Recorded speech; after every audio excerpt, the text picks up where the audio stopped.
మహాభారతంలో అర్జున్ ఉన్నాడుగా, ఆ అర్జున్ ఎవరు, తిన్నాడు ఎవరు, కన్నప్ప ఎవరు, ఇవన్నీ తెలుసుకోవాలంటే ఆ రుద్రుడి ఎంట్రీ కావాలి. ఆ రుద్రుడి ఎంట్రీ ద్వారా ఇవన్నీ తెలుస్తాయి. బ్లాక్ బస్టర్ మూవీ 4+ ఇస్తా. ఏ ట్రోలర్స్ అయినా మీకు దమ్ముంటే, ఇక బూతులు కూడా వస్తున్నాయి. ఇప్పుడు భక్తుడి సినిమా కాబట్టి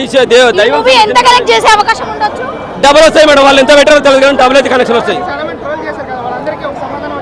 అందరి కళ్ళు మూసుకోపోతాయి. ఈ సినిమా చూసేసి వాళ్ళు కళ్ళు తెరుస్తారు.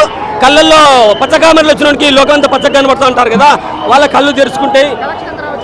ప్లస్ వాళ్ళు పెట్టిన దానికి డబ్బులు ఖచ్చితంగా వచ్చేస్తాయి. Wonderful movie. బూత్ లేదు, వైలెన్స్ లేదు, వల్గారిటీ లేదు, చాలా బాగుంది. చాలా బాగుంది మేడం. చిన్న పాపకు అందరికన్నా చిన్న పాప ఉంది, ఆ పాప డైలాగ్ కూడా పెట్టారు.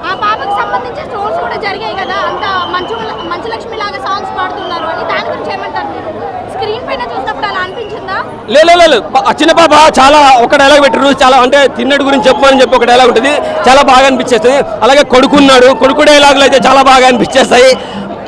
మా మంచు మనోజ్ని తిన్నడుగా, చిన్నప్పటి తిన్నడుగా చూపిస్తారు. అతను మాట్లాడే లాంగ్వేజ్ కూడా చాలా అంటే చిన్నపిల్లలు కదా, కొంచెం తెలుగు వచ్చిరానట్టుగా మాట్లాడతారు కదా, చాలా బాగా అనిపించేస్తాయి. అలాగే ఇద్దరు పెద్ద కూతురు ఉన్నారు, వాళ్ళని చూపించారు. వండర్ఫుల్ మూవీ, వండర్ఫుల్ అనిపిస్తుంది మేడం.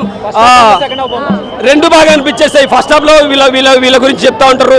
తిన్నడు రాయి అని చెప్పేసి, రాయిని అసలు నాకు నచ్చదు, రాయిని మొక్కటం ఏంటి, రాయి జనాల్ని కాపాడటం ఏంటి, ఇవన్నీ అంటే మనకు తిన్నడి మీద కోపం మనకి తెప్పిస్తూ ఉంటాయి. ఆ కోపాన్ని ఎండింగ్ లో సెకండ్ హాఫ్ లో తగ్గించేస్తాయి.